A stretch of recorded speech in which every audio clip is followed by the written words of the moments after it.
Kwa majina naitwa Sara Mabula. Nina umri wa miaka 30 kwa sasa. Mimi nililelewa na mamangu mzazi baada ya baba kufariki nikiwa na umri wa miaka 3 tu. Mimi ni Msukuma wa Nzega na huko ndiko nilikokuwa nikiishi mimi na familia yangu. Mamangu alikuwa ni mwalimu wa shule ya msingi, shule ambayo nilisoma mimi.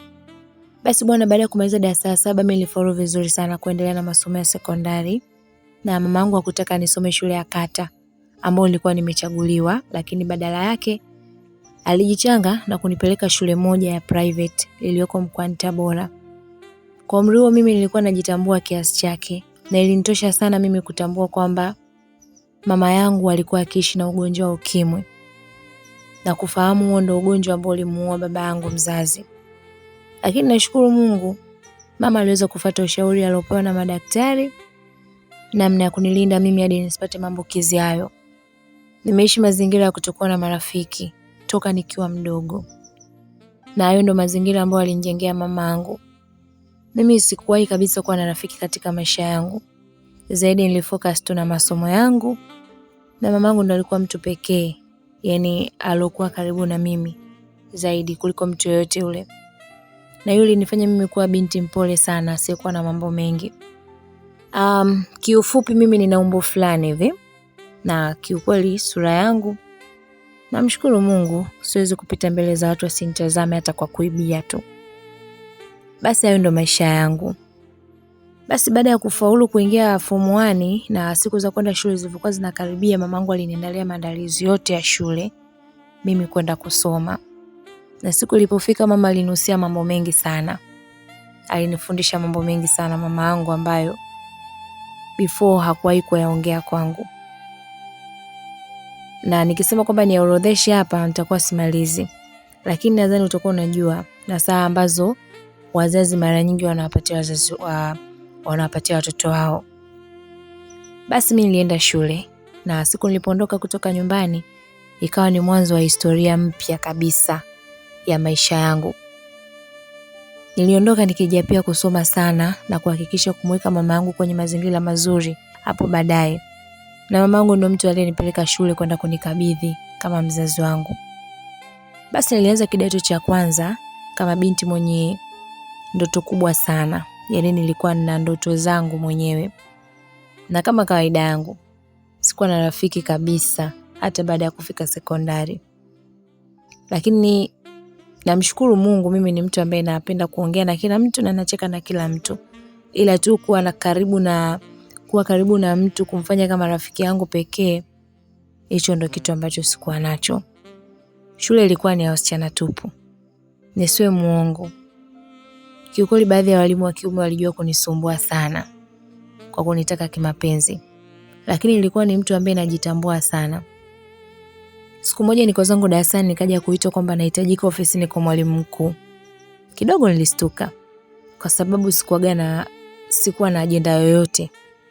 Nikifikiria kwanza mimi sio Montres wala sina uongozi wowote ule wa shule, na kama ni nafasi za ufaulu sikuwa naongoza. Nilijiuliza mengi sana nikiwa naelekea kuitikia wito kwa mwalimu mkuu. Basi nilipofika ofisini, mkuu wa shule alinikaribisha kwa upendo tu na kwa upole sana. Akaniambia, "Sara, unatakiwa uende nyumbani kwenu na baada ya wiki moja unatakiwa kurudi hapa shuleni." Kwanza kabisa ikabidi niulize, kwa nini? Kwa sababu sio kipindi cha likizo. Yaani kwa nini tu ghafla niite na kuambia kwamba natakiwa niende nyumbani? Niliuliza nikiwa na mshtuko na wasiwasi sana. Akaniambia kwamba unahitajika na familia yako, kuna dharura. Kiukweli mimi nilistuka sana. Nikamwomba simu mwalimu ili niweze kuwasiliana na mama yangu, kwa sababu kwanza familia yangu ambayo nilionao mimi ni mama yangu peke yake. Ndugu zake siwafahamu. Japokuwa mara nyingi tu mama yangu alikuwa ananiorodheshia baadhi ya ndugu zake, lakini mimi siwafahamu kiukweli. Mkuu akaniambia kwamba sitakiwi kuongea na simu, bali natakiwa niende moja kwa moja hadi nyumbani. Nakumbuka yule baba alinipatia shilingi 50,000, akaniambia, "Pole sana binti yangu. Safiri salama." Hivi unaweza kunielewa? Ni kwa jinsi ambavyo nilipatwa na kiwewe. Nilichanganyikiwa. Basi niliponyanyuka akaniambia kwamba kaa kwanza hapo. Mimi nikakaa kwenye kiti ambacho kilikuwa pembeni. Akatoka nje na alikaa kama dakika 15 hivi. Akarudi akiwa na wasichana wawili ambao walikuwa wanakaa nao chumba kimoja cha bweni. Na walikuja wakiwa na trunka langu pamoja na begi la madaftari. Aisee, nilianza kulia sana kwa uchungu jamani. Nikajiuliza nimefukuzwa shule au ni nini hiki? Nitaenda kumwambia nini mama? Mbona wananiambia kwamba nimekosea kitu gani? Kiukweli nililia sana. Yaani nililia non-stop. Mkuu alikuwa ananiambia tu nyamaza mwanangu, kila kitu kitakaa sawa na utarudi shule tena. Basi akiongea hivyo ndo alikuwa anazidi kuniliza hatari. Nilikuwa sielewi. Wale wenzangu waliambiwa kwamba waondoke na baada ya hapo mkuu akanifanyia mpango wa kuita bajaji ambaye alinipeleka hadi stendi. Nilipofika stendi nilazima simu kwa dereva bajaji ambaye alikuwa akanipeleka. Na nia yangu ilikuwa ni kumpigia mama yangu, nijue kwamba kuna nini hadi aniambie kwamba nirudi nyumbani. Kweli nilipewa simu, lakini nilipompigia mama yangu, bahati mbaya namba yake ilikuwa haipatikani. Hilo jambo lilizidi kunipa hofu jamani. Kulia ni hakukuisha. Kutoka Tabora mjini hadi Nzega sio mbali sana. Basi safari ilianza, macho yangu yakiwa yamevimba sana.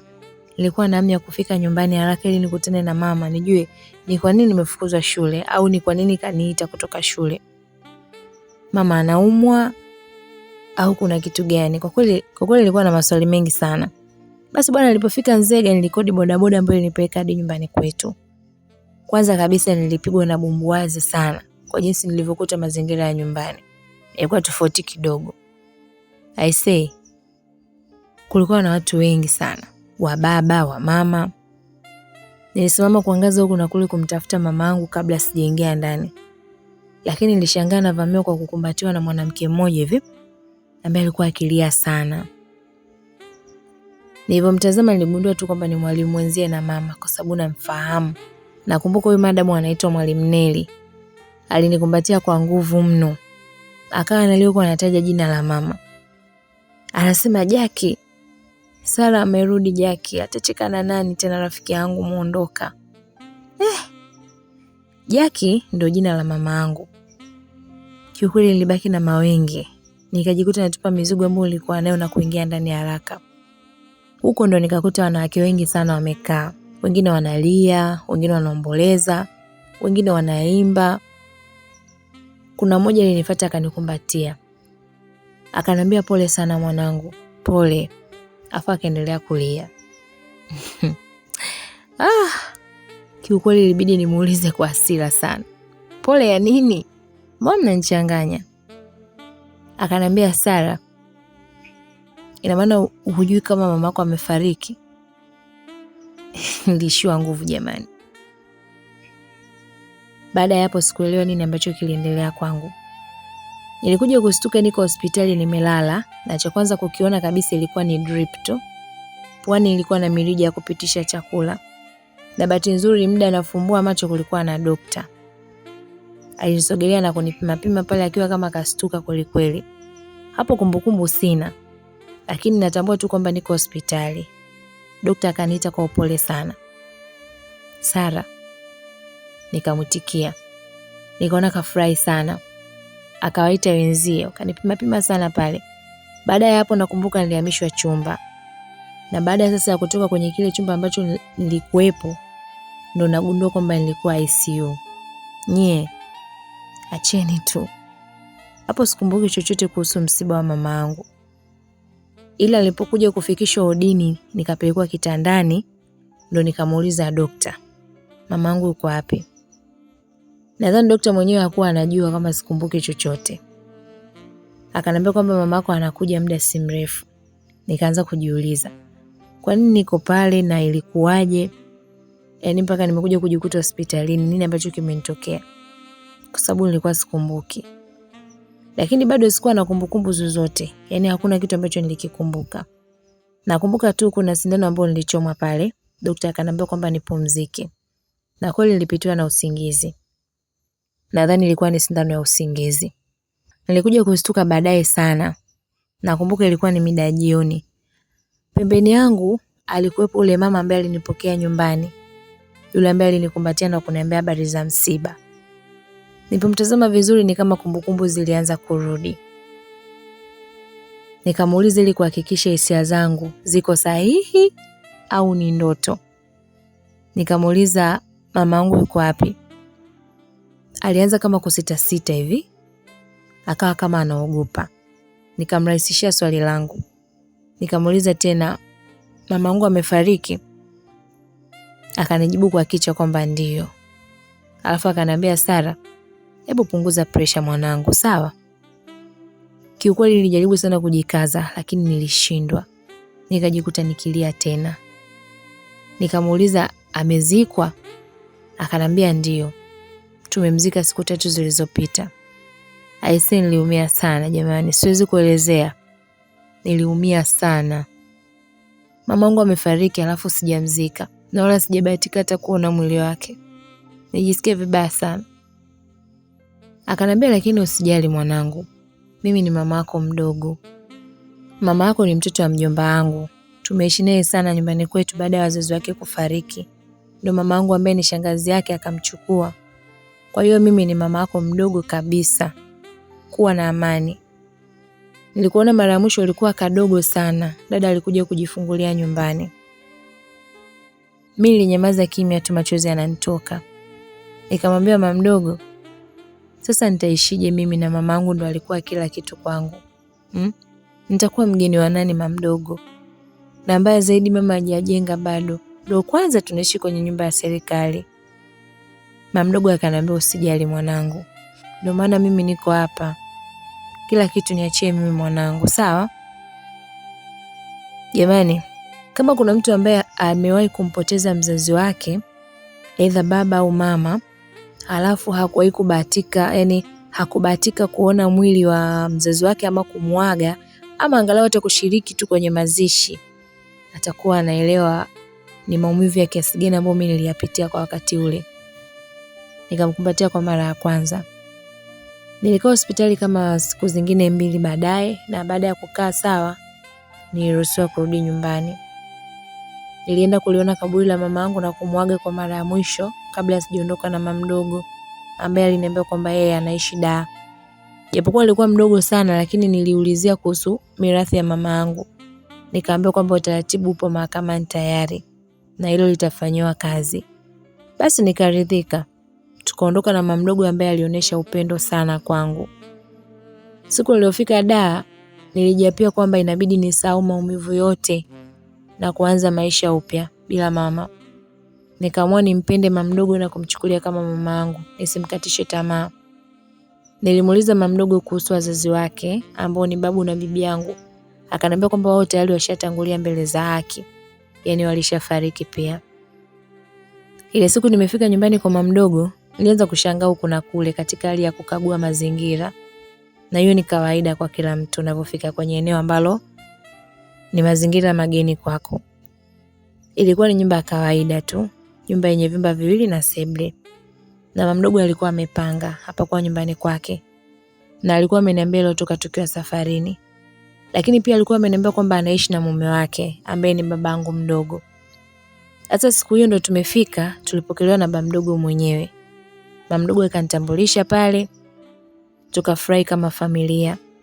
Na uzuri tulikuta baba mjengo keshapika, kwa hiyo tulikula pamoja. Kisha nikaelekezwa chumba changu. Kilikuwa ni chumba kidogo tu cha kunitosheleza. Maisha mapya kwa mama mdogo yalianzia hapo. Sikuacha hata siku moja kumfikiria na kumwaza mama yangu. Kila iitwapo leo nilikuwa namfikiria mama yangu. Ilikuwa ni ngumu sana kwangu kumsahau. Nilipokaa kama wiki 2 ilinibidi sasa nimuulize mama mdogo kuhusu shule. Akanambia, nimeshakutafutia shule mwanangu. Nimepata nafasi, ndio nilikuwa naangaikia sare za shule hapa na vifaa vingine. Nadhani kesho au kesho kutwa utaenda kupima sketi ushonewe ili wiki ijayo uanze shule. Hiyo ilikuwa ni Alhamisi nakumbuka. Nikafurahi sana. Nikasema angalau narudi shule tena kufukuzia ndoto zangu. Basi kweli nilipima nguo za shule nikashonewa, nikanunuliwa na vifaa vya shule ambavyo vinahitajika. Nikaanza shule. Ilikuwa ni shule ya serikali tu. Kwa hapa sitoitaja. Basi kama kawaida nikajifunga mkanda, nikasema wacha nipambane. Nilikuwa najitahidi sana darasani, japokuwa kwa kiasi chake. Na nilifanikiwa kumaliza mwaka. Hatimaye nikaingia kidato cha pili. Na hapo ndo nilianza kusumbuliwa sana na babangu mdogo. Yaani baba mdogo alikuwa akinitaka sana kimapenzi. Hapo mimi mwenyewe nilikuwa najitahidi kweli kukwepa mahusiano kwa sababu nilikuwa na malengo yangu. Na kiufupi sikutaka hata kuvunja bikra yangu kabla sijaolewa. Na huo ndo ulikuwa msimamo wangu. Kwanza kabisa sikuwa na hisia za mapenzi kwa wakati huo kwa sababu nilikuwa siyafikiri. Basi siku hiyo nimerudi kutoka shule, sikumkuta mama mdogo nyumbani. Lakini baba mdogo alikuwepo. Alikuwa tayari ameshazoea kunitongoza. Yaani hilo jambo lilikuwa tayari kwake ni kawaida sana. Sasa nikiwa chumbani kwangu nabadili nguo, baba mdogo alikuja. Akaingia ndani kwangu akafunga mlango. Nilistuka sana. Nikamwambia baba mdogo, vipi mama mdogo akikukuta huko chumbani? Nitamwambia mama mdogo nini mimi? Nikaanza kulia pale labda ataondoka, lakini wapi. Ndio kwanza alinisogelea bila aibu. Na hapo nilikuwa nishavua nguo zangu za shule, yaani nilikuwa naelekea kubadilisha nguo. Kwa hiyo nilikuwa bado sijavaa nguo zingine. Akanambia, Sara, nakupenda sana. Nipe nafasi basi nikuoneshe moyo wangu Sara. Nitakupangia nyumba sehemu nyingine uishi na nitapambana na kila kitu kuhusu wewe. Nikamwambia hivi baba mdogo, hivi huoni kama mimi bado ni mdogo sana? Hivi hujui kama wewe ni mume wa mamangu mdogo? Kwa nini unanifanyia hivi? Hapo bado nalia. Akanambia, Sara, na mimi sielewi ni kwa nini, lakini mimi najikuta tu nakupenda sana na nashindwa kujizuia. Tukiwa pale, tukasikia mama mdogo ndo anarudi. Yuko nje anaongea na shoga yake alikuwa amekuja naye. Nilistuka sana. Nikasema leo ndo leo jamani. Nilizidi kulia jamani. Baba mdogo pia alimuona kama kastuka hivi. Akanambia, usijali Sara. Mimi natoka kwa sababu bado yuko nje. Lakini usisahau kama nakupenda sana. Nakupenda sana Sara. Muda huo nikasikia mama mdogo anaita. Sara. Baba mdogo alitoka chumbani kwangu haraka sana. Sijui alielekea wapi. Mimi nikajitupa kitandani nikajifanya kama nimelala. Nikajifunika na shuka kabisa. Nikamsikia mama mdogo anamwambia shoga yake, itakuwa hajarudi huyo mtoto. Mbona leo kachelewa hivi? Yule shoga yake akamjibu. Akamwambia, utawaweza hawa watoto sasa hivi? Wakianza kuota nyonyo tu basi. Usikute wamesharuhusiwa zamani tu lakini wanakuwa na mambo yao. Aisee. Nikasema huyu mama hajao sana.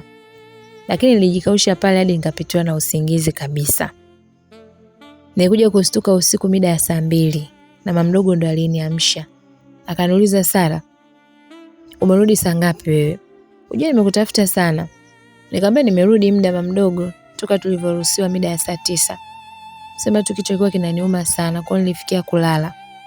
Mama mdogo akaniambia pole, unaendeleaje sasa? Nikasema sasa hivi najisikia vizuri. Kwa kweli nilijikuta namuonea aibu sana mama mdogo mimi. Yaani nilikuwa siwezi tena kumwangalia machoni. Mama mdogo akaniambia nilitaka unisindikize Tandika, lakini nilijua labda hujarudi.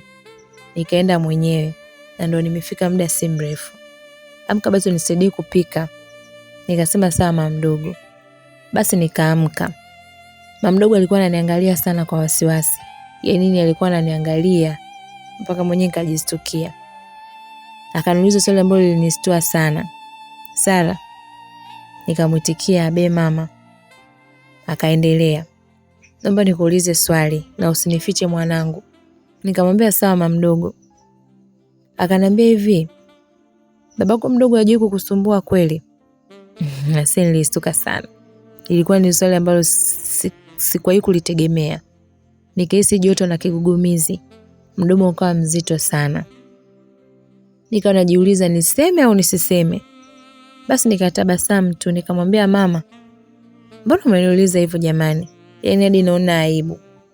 Akanambia wewe ni mtoto wa kike, lazima nikuulize kwa sababu wanaume hawa mwanangu akili zao wanazijua wenyewe. Basi nikataka niseme ukweli, lakini akili nyingine ikaniambia kwamba ukiulizwa kwa nini hujasema siku zote hadi uulizwe, utajibu nini? Nikasema kweli. Nikajikuta namjibu mama mdogo na kumwambia hapana mama mdogo. Baba ananiheshimu sana. Sidhani kama anaweza kufanya hivyo. Mama mdogo akaniuliza kwa kudadisi sana. Kweli Sara?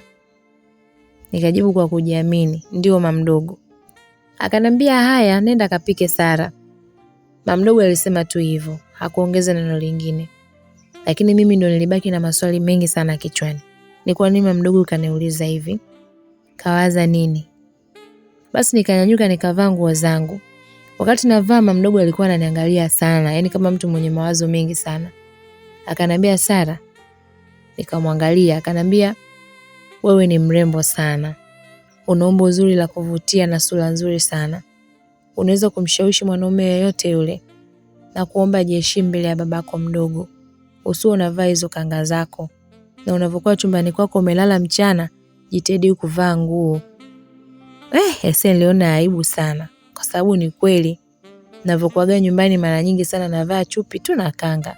Afu juu navaa blouse. Na chuchu zangu zilijua kusimama jamani. Nikajistukia sana. Nikasema sawa mama mdogo, nimekuelewa. Nilikuwa nishashika kanga yangu, basi nikairudisha. Nikavuta gauni langu refu nikavaa. Sikutaka story na mama mdogo kwa sababu aibu ilikuwa imenitawala sana. Nikatoka chumbani kuelekea jikoni kupika. Basi maisha yaliendelea. Lakini baba mdogo hakuacha kunisumbua.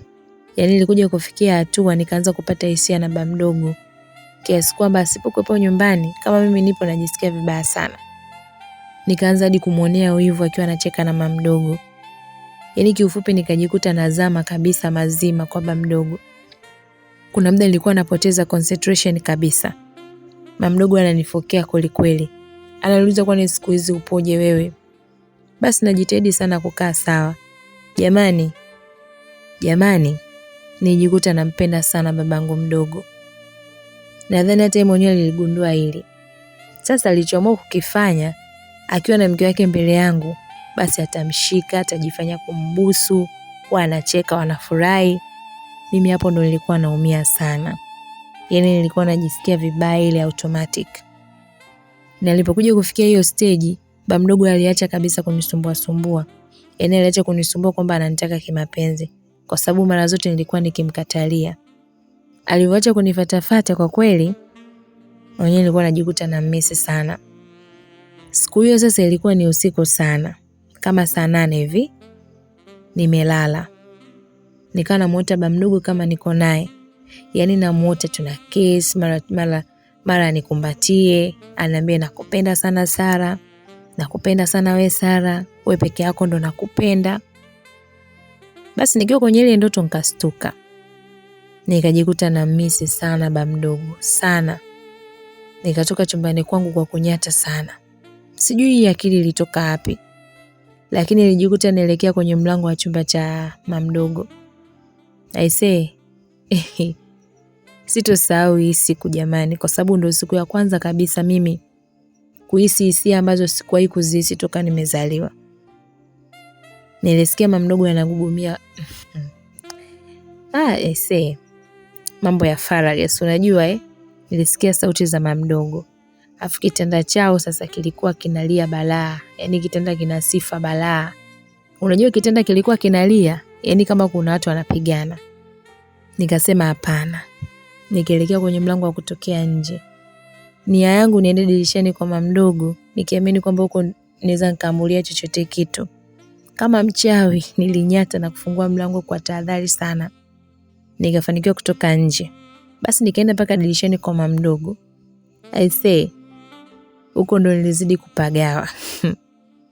Nilikuwa namsikia mama mdogo anasema, "Hivyo mume wangu. Nakupenda sana Baraka." Mama mdogo alikuwa anaongea maneno jamani nilikuwa simuelewi. Mara anamwambia chukua yote Baraka. Namsikia baba mdogo anagugumia tu. Nilijikuta hisia kali sana zinanishika. Nikahisi kwenye kikufuli changu kama kuna vitu vinatoka hivi. Nikajishika nikagundua kwamba nimeloa. Kuna maumivu nilikuwa nayasikia huko chini hayaelezeki. Aisee. Walichukua muda mrefu sana hadi kumaliza jambo lao. Na nilipokuja kugundua kwamba wamemaliza nilirudi ndani mbio sana kwa kunyata. Nikafungua mlango na kuingia chumbani kwangu. Nikaanza kuwaza Kesho lazima mimi ndo nimfuate ba mdogo. Sina haja ya kumsubiria yeye. Jamani, nijikuta namchukia eti mamangu mdogo. Hiyo siku sikulala kabisa hadi kulipopambazuka. Nikaamka nikajiandaa kwenda shule.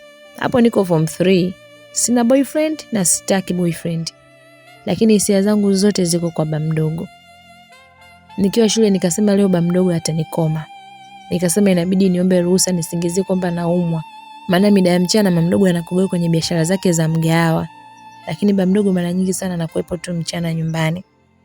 Sijui hadi leo baba alikuwa anafanya kazi gani, kwa sababu muda wote yuko nyumbani. Basi kweli nikaomba ruhusa nikaenda nyumbani. Bahati mbaya hii siku sikumkuta ba mdogo. Nikasema atarudi tu. Basi nikavua nguo zangu pale za sare kama kawaida yangu, nikavaa kanga tu. Na siku hii kikufuli sikuvaa mwenzenu. Sikuvaa kabisa kufuli, sikutaka shida. Nataka nimtege ba mdogo. Utoto jamani. Lakini hakurudi nyumbani huyu baba hii siku. Yaani hadi mida ya jioni alipokuja kurudi mama mdogo.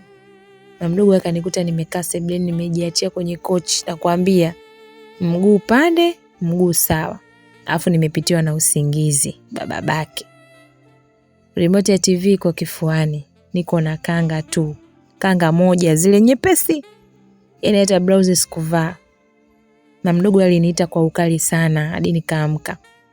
We Sara. Niliona aibu sana jamani. Nilipokuja kuamka na kumkuta mama mdogo ananiangalia kwa hasira sana. Akaniambia kwa nini umelala hapa kwenye kochi ukiwa uchi? Kwa nini?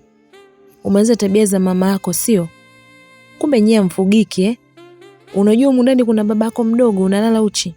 Kwa nini usilale chumbani kwako? Unanitafuta nini? Kwa kweli nilishindwa nijibu nini. Muda huo baba mdogo naye akaingia. Yaani hata ile hamu ya kumtega tena ninayo. Nikawa naona aibu sana. Nikasema mama mdogo nisamee, nilipitiwa tu na usingizi. Baba mdogo alivyosalimiana na mke wake tu akazama chumbani kwao. Yaani kama hajaniona hivi. Mama mdogo pia aliniacha pale bila kuongea kitu, akaingia chumbani kwake kumfuata mume wake. Mimi niliingia chumbani kwangu nikiwa natetemeka sana. Kiufupi nilijisikia vibaya sana. Yaani hadi ile hamu na baba mdogo ikaisha. Jioni ilifika nikapika chakula tukala pamoja mezani. Lakini nilikuwa siwezi kabisa kumwangalia machoni baba mdogo. Nilikuwa namuonea aibu sana. Na hizi hata mama mdogo alinigundua. Kwa sababu nilikuwa na aibu za waziwazi kabisa. Muda wa kulala ulipofika kila mtu akaingia chumbani kwake. Mimi niliingia kuoga, nikarudi na kanga yangu nikasema leo silali na nguo. Basi nikajitupa kitandani huku nikimwaza baba mdogo. Usiku sana mida kama ya saa 7 hivi saa 8 nikiwa usingizi nilihisi mipapaso. Nikafumbua macho yangu kwa kustuka sana. Nilikuwa nimezima taa ila kuna ule mwanga wa taa za nje ulikuwa unafika hadi ndani. Kwa nikagundua tu kwamba huyu ni baba mdogo. Pamoja na yote, hofu ilinitawala sana. Nikawa najiuliza mengi mno. Baba mdogo akanong'oneza. Akanambia nahitaji penzi lako Sara. Nakupenda sana. Nimeshindwa kujizuia na kuomba Sara. Nikamuuliza vipi mama mdogo akiamka na kukuta huko kitandani akakukuta upo huko itakuwaje? Akanambia usiwe na wasiwasi, hilo niachie mimi. Baba mdogo akazidi kunikumbatia na kunitoa ile kanga yangu. Nikabaki kama nilivyozaliwa. Kabla ya kufanya chochote, nikiwa bado nimetahamaki, taa chumbani kwangu iliwashwa. Alikuwa ni mama mdogo. Akasema Baraka, ni nini hiki unafanya mume wangu? Mama mdogo aliongea akiwa anatetemeka sana na machozi yalikuwa yanamtoka. Lakini baba mdogo alinyanyuka na kutoka kwa dharau bila kuongea chochote. Akaniachia msala. Sikuweza kunyanyua sura yangu kumtazama mama mdogo. Hakunisogelea wala hakufanya kitu chochote kile. Badala yake akaniambia Sara, nimeukosea nini mwanangu? Sara, kwa nini unatembea na babako mdogo? Aliongea taratibu sana. Yaani mpaka nilijisikia vibaya. Baada ya hapo mama mdogo aliondoka kuelekea chumbani kwake. Aisee, nibaki nikijilaumu sana. Nitambua makosa yangu nikalia sana. Sikuweza kulala tena. Nilikuwa nikisikia makelele chumbani kwa mama mdogo, nikajua tu kwamba anagombana na mume wake. Nilijisikia vibaya sana. Kesho yake mapema sana mama mdogo aliniambia kwamba nisijiandae kwenda shule. Ana maongezi na mimi. Niliogopa mno. Lakini nikaitikia maelekezo. Baada ya muda niliitwa sebuleni. Nikamkuta mama mdogo yuko na mume wake baba mdogo. Mama mdogo macho yalikuwa yamemvimba sana kwa kulia. Yalikuwa ni mekundu sana. Akanambia, Sara, huwa sipendi makwazano. Mara kadhaa niliwahi kukuuliza kama babako mdogo anakusumbua. Ukanijibuje? Kiukweli sikuweza kumjibu mama mdogo. Nikanyamaza kimya huko nikiwa nimeinamisha kichwa changu. Mama mdogo akaendelea.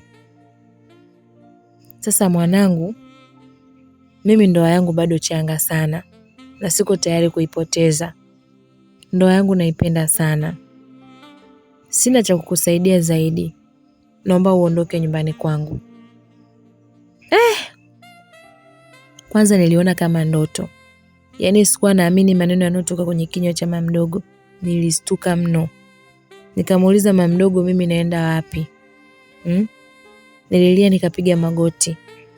Mama mdogo akaniambia, mimi sijui nakusaidiaje Sara. Ukitaka nenda kashtaki kokote. Mimi siwezi kuishi na mwanamke mwenzangu ndani. Siwezi kuishi na mwanamke mwenzangu. Au uje msababishie kesi mume wangu. Hapana. Nampenda sana mume wangu na ndoa yangu naipenda sana. Nyie, sikuamini kwa upole wa huyu mama anaweza kuniambia maneno kama yale. Mama mdogo alikuwa kimya, bize na simu yake. Basi ndugu yenu nikawa nimefukuzwa na mama mdogo. Hapo tena mama mdogo hana cha kulaumiwa kwa kweli. Na kwa wakati huo sehemu pekee ambayo nilikuwa naiwaza kwenda ilikuwa ni nyumbani kwa rafiki yangu, nyumbani kwa rafiki yangu wa shule ambaye kidogo nilimzoea, anaitwa Lea. Basi niliondoka nikiwa nalia sana, nikaenda hadi kwao na Lea. Nikamuelezea matatizo yangu na sikumficha jambo. Akaniambia, Sara, tatizo lako ni kubwa sana. Unajua hapa mimi naishi na wazazi wangu Subiri mama akirudi tutamuelezea. Akikubali tutaishi hapa angalau malizie shule. Angalau nikashukuru yale maelekezo ya rafiki yangu. Nikawa naomba tu mama yake akubali. Basi nilikaa hadi mida ya jioni kabisa alipokuja kurudi mama Lea. Mimi sikuwa mgeni kwake kwa sababu mara nyingi sana nilikuwa nikimpitia Lea kwenda shule na tukirudi tunarudi yote. Kwa hiyo lazima nipite nyumbani kwao kwa sababu ni njiani.